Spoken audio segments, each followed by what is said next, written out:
Shalom, shalom to the 144,000, the elect. Before I get started, let me give all praise and glory to Yahweh, Ba'ashem, Yahushua, Ba'ashem, Rakah HaKudas. Double on to the apostle nails, the great millstone. Peace and blessing to the brothers that are preaching truth in the four winds of the earth. May Yahweh, Ba'ashem, Yahushua have mercy upon you. Alright. I ran across this video. It's on this guy's page.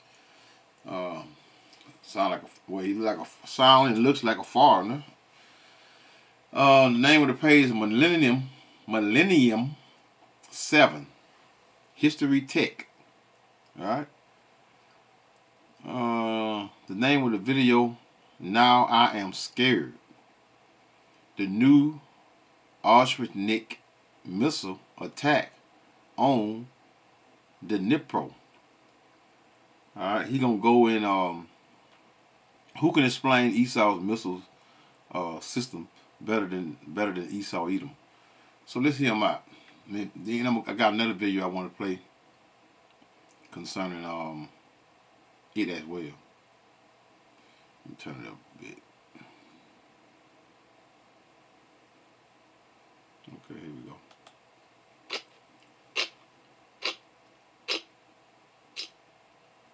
Now I'm scared, and this time it's for real, because this is changing everything.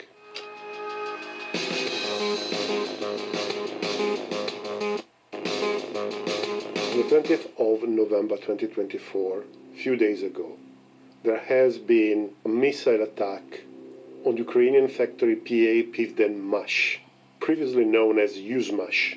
This is a Ukrainian manufacturer of rockets and everything space, like satellites, engines, and so on. And its headquarters and production facility is in Dnipro. The factory has already been attacked in the past, and this attack has been a complex operation. The Russians launched 6 Kh-101 cruise missiles, 1 Kinzhal missile, and something new. In fact, at 5:17, this happened.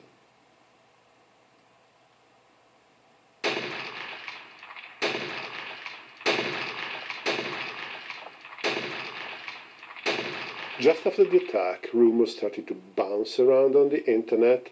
The Ukrainian claimed it was an ICBM, then the Pentagon said that it was actually an intermediate-range ballistic missile. But everything was clarified by a TV message from Putin in which he explained that this was a new system, a new intermediate-range ballistic missiles that had never been used before. And luckily he clearly specified that was armed with multiple conventional warheads. And having an intermediate-range ballistic missile armed with conventional warheads, it's new in itself, but we will get back to it. The new missile is the 9M729 Arezhnik. Why it's named so? Well, when I was a boy, my parents had a house with a large garden, and we had a hazelnut tree. It was nice to pick up the hazelnut in autumn, but in spring the hazel has very peculiar flowers that look like this. And this is how the warheads of the new missile look. The Russians usually name their ballistic missiles after trees. I wouldn't be surprised if they named this one Arezhnik exactly for this reason. This is a brand new system never seen before. And Putin himself clarified that this was to be considered an operational test. The Pentagon maintains that this is a variant of the R-26 ICBM. I have reasons to think otherwise. Yuzmash was hit by 6 waves of 6 vehicles. Some of the waves look smaller, but it's likely the different perspective. In fact, we have different angles, and from different angles they sort of look the same. At first I thought it was a case of several missiles with multiple warheads, but then I came to realize that what we were seeing were actually 6 multiple independent re-entry vehicles, each one with 6 submunitions. A MIRV is a type of missile warhead that exists to give the missile the possibility of hitting multiple targets or concentrating several warheads, not just one, on a single target, like in this case. MIRVs are usually released at the apex of the missile trajectory by the missile bus, which is an assembly built on top of the final stage of the missile. It is capable of maneuvering in space and releasing the warheads in the direction of the target. Normally, with the warheads come decoys and false targets. These are there in case someone has an anti-ballistic system to obviously give the system many more targets to choose.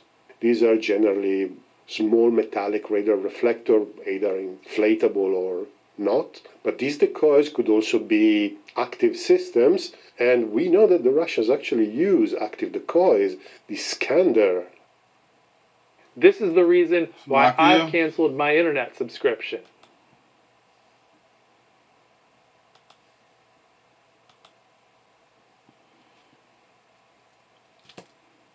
Features 6 active decoys that sort of mimic the missile, but we will get back to this. The interesting thing is that it is possible to release these MIRVs in a way that makes them follow different trajectories but hit the same target. And this is probably what happened in this attack. Moreover, in this case, it seems that each warhead deploys 6 sub-munitions, which means that this system has 36 warheads. As I said before, it could be slightly fewer, but probably not. Some commented that it was just an improvised intercontinental ballistic missile armed with test warheads, and these test warheads are generally light metal mass simulators that go into the atmosphere, burn and get fragmented. So the number of hits that we were seeing was just due to this fragmentation. This is absolutely not the case. A free-falling warhead looks completely different. It is much slower, and you see a wake of burning material that separates. In this case, it's quite clear that these warheads have a pretty high ballistic coefficient, that is, they don't slow down much when entering the atmosphere. What really impressed me was to notice how compact each wave is and how the waves evenly distribute in the area to cover the target. Yuzhmash is a large Soviet-style factory that covers an extremely large area which has been carpeted with these missiles. Maybe just one wave fell slightly off, but the accuracy seems to be really high. This is obviously not a precision attack weapon. This is an area saturation weapon, but still looks quite accurate. So probably these warheads are MARVs, so they are capable of terminal guidance when they enter in the atmosphere, and to get this type of accuracy, a satellite navigation system is probably enough. According to what Putin said, the terminal velocity... Alright, y'all, let's skip a little bit, because, he got a lot of, if y'all want to see this here, the rest of this here, because he goes in great detail concerning the missiles and the warheads. Again, it's Millennium 7 History Tech. I'm just skipping a little, just to get a little more, that I think is a little more important. Let's go here. Is not an old Soviet system that has been modified, but something completely developed during Russian times. So, my conjecture is that this weapon is a derivation of the Bulava R-30 missile. The Bulava R-30 is an SLBM, that is a submarine-launched ballistic missile launched by the Russian submarines. It can carry between 6 and 10 nuclear warheads, around 100-150 kilotons. With the maximum throw weight, it has a range of 8,800 kilometers, and it has been entirely developed after the fall of the Soviet Union. And for a nuclear ballistic missile, it is decently accurate. For a ground-launched intermediate-range ballistic missile, it would probably make more sense to be developed from such a platform. In fact, the missile is quite compact. It has 2 meters in diameter, and it is about 12 meters long, which is, it's not small, but it's surely easier to move around than something that is around 20 meters long. The first two stages are solid fuel, which is handy. The third stage is liquid fuel because it used to maneuver the bus. Moreover, there are rumors that the R-30 features submunitions, which in that case are used more as decoys. So this new weapon could be an evolution of missile trajectory was relatively flat. It wasn't purely ballistic, and we know that the Bulava actually flies this type of trajectory to make the interception more difficult. As I said, I may be wrong, it is just a conjecture, but it makes sense to me. Let me know what do you think in the comments below. So, we have seen up... So in other words, like you say, the missile, in other words, not like you say, but let me show this right here, and then I'm going to go and I must give you my spiel, and then I'm going to go into the scriptures. Let's go here. Now, the name of this video here is on, what's on, Wion? Most people familiar with this thing here, with this, the channel here, because it got 9.29 million subscribers. And the name of the video is Russia-Ukraine War, Putin, New Hypersonic Missile, a warning to Britain. This was 5 hours ago, so hear it out. Days after Russia fired Oreshnik missiles into Ukraine for the first time, President Vladimir Putin issued a warning. In televised comments to defense officials and missile developers, Putin said Russia would continue testing the hypersonic missile, adding that it had a stock ready for use. In a direct warning to Britain, Putin said the elites of those countries that are hatching plans to use their military contingents against Russia need to seriously think about this. The Pentagon described Oreshnik as a variant of the RS-26 Rubez. Very little is known about the missile until footage emerged of its first strike.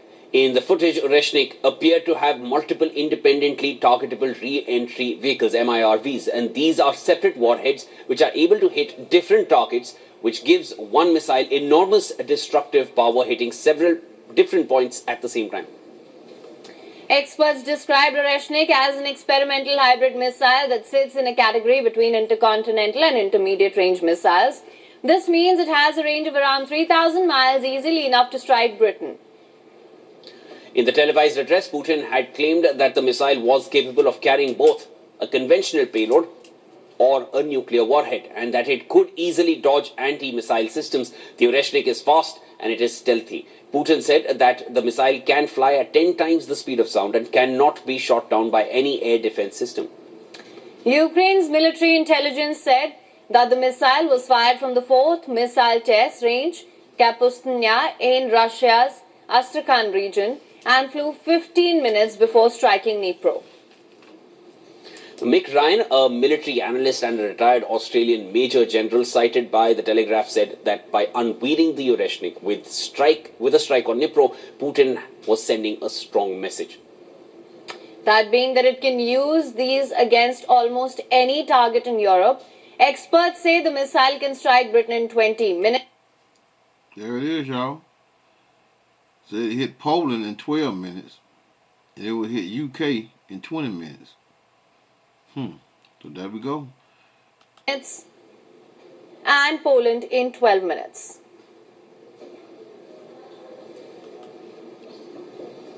Now look what it says. It say Britain on Putin's radar. Britain's on Putin's radar.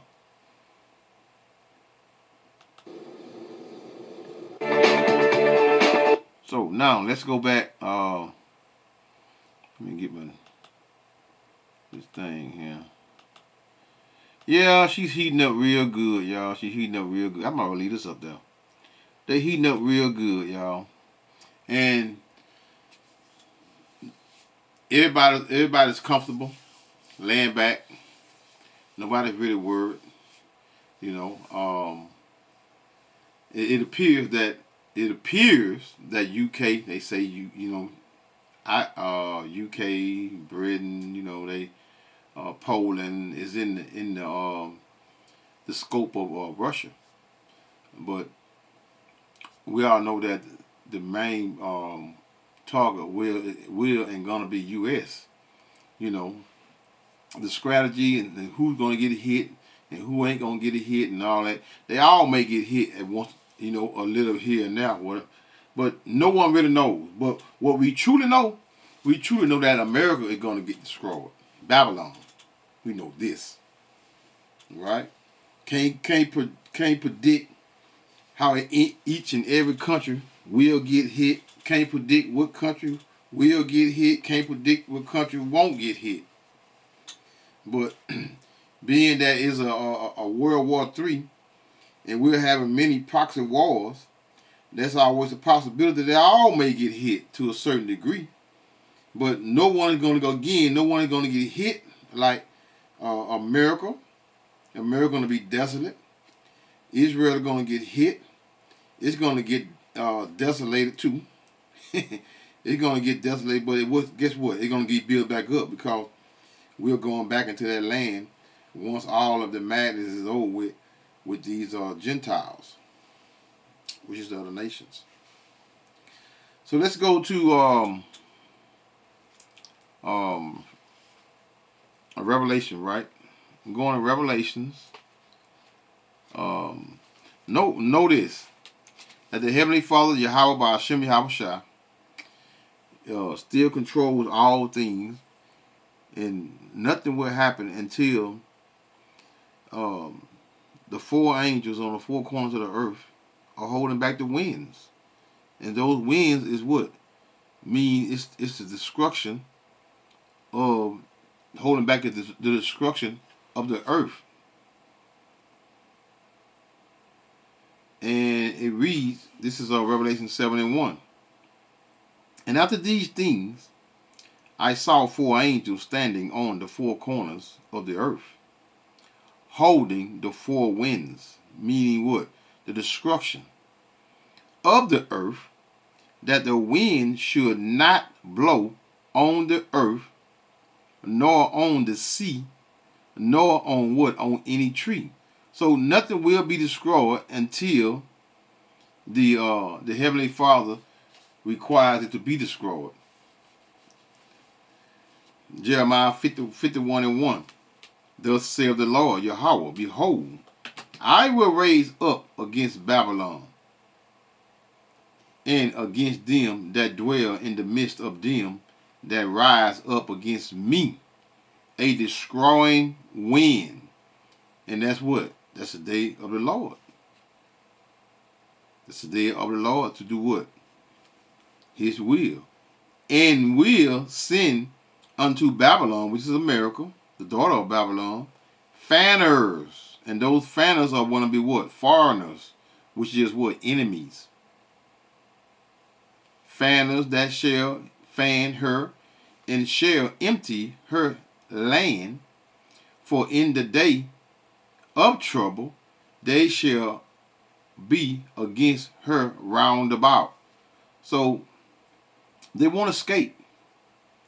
They're going to be around her all about, and no one over here in America will survive but the 1/3 of the children of Israel. If you're not taken up into a chariot of the Most High, you will not be saved during this time. Right, quick. Let's go to 2 Peter 3 and verse 7. But the heavens and the earth, which are now by the same word, are kept in store, reserved unto what? Unto fire. What? That's their what? Destruction. That wind that they're holding back, which is what? The nuclear missiles.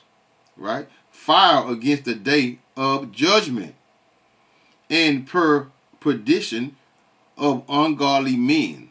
That's starting with you wicked Israelites, 2/3, and you heathens. That's going to be your day. Verse 10 of 2 Peter 3 and 10. 2 Peter 3 and 10. 2 Peter 3 and 10. But the day of the Lord will come as a thief in the night, in the heavens shall pass away. So from that point, we will not have to worry about what? America being the bully on the block anymore.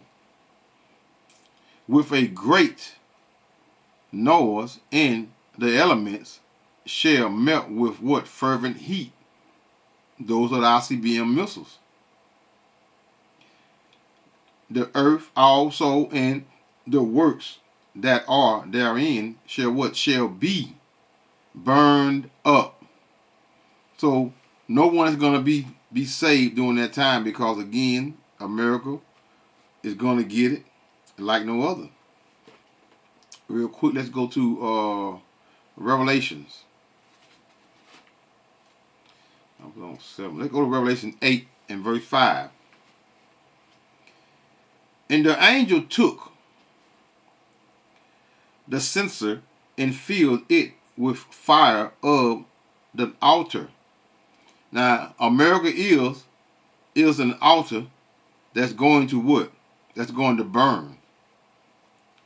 It's going to burn. America will burn, right? So America is going to burn. So again, that fire of the altar and cast, that we just started over in verse 5, Revelation 8 and 5. And the angel took the censer and filled it with fire of the altar and cast it into the earth. And there were what? Voices as thunder and lightning and an earthquake. The nuclear missiles. Boom, boom, boom, boom, boom. That's what you're going to hear. Right? And the 7 angels, which would that had the 7 trumpet, prepared themselves to what? To sound. Revelation 15, 1 and 2. The first angel sounded, verse 7, on Revelation 8 and 7. The first angel sounded, and there followed hail and fire mingled with what? With blood. Nuclear missiles, and they were cast upon the earth, and the third part, which is third part of what? Of Israel, you Israelites, and the rest of the wicked. And they were cast upon the earth, and the third part of trees was burnt up, and all green grass was what? Was burnt up. In the second verse 8, and the second angel sounded, and as it was a great mountain, and we know that mountain is what did it, back to Revelations what did it, 51 and 1. Thus saith the Lord, behold, I will raise up a against Babylon and against them that dwell in the midst of them that rise up against me, a destroying wind. Right? So, and the second angel sounded, and as it was a great mountain burning with fire, was cast in the sea. And the third part of the sea became what? Became blood. That's it, man. That's it. America. Verse 9. And the third part of the creatures were in the sea and had life died, and the third part of the ships were destroyed. So that's the end of what? Of America. America is not going to last in the in this destruction right here that's coming to America. That was 1 second. 1 second. I said I wanted to go. Let's go Revelation 15 right quick. And I'm going to close it out. Revelation 15 and 1. And I saw another sign in heaven, great and marvelous, 7 angels having the 7 last plague, the last plague and final plague, for in them is filled up the wrath of the Most High, those ICBM missiles. And I saw as it were what? The sea of glass, that's the ozone layer, mingled with fire, and them, which is what? The elect that had gotten victory over what? Not taking that MOTB, right? Not following through with what? With the madness that Esau Edom is about to what? Bring upon the earth with that New World Order, with that MOTB. over the beast, NATO and EU, over the beast, and which is their system, because it's gonna be what? No buying and no selling unless you have what? The mark. Over the beast and over his image, which is what? Again, the system. In an example of that, what? Democrat and Republican, they about to kill themselves over here, talking about some Democrat and Republicans. That's a massive control of what? Of the people, man. And over his mark, which is going to be what? The chip. That is Acts 17:29 goes in a little more depth concerning the charagma. And over his mark and over the number of his name. Turn the page. Stand on the sea of glass, which is the firmament, having the what? The heart of the Most High. I'm not going to go anymore, y'all. Hold up. Let me see. Not going. That's good. So on that note, say, Call Halal Yahweh by Hashem, Yahweh Shai by Hashem, Kahal Kudash, Shalom.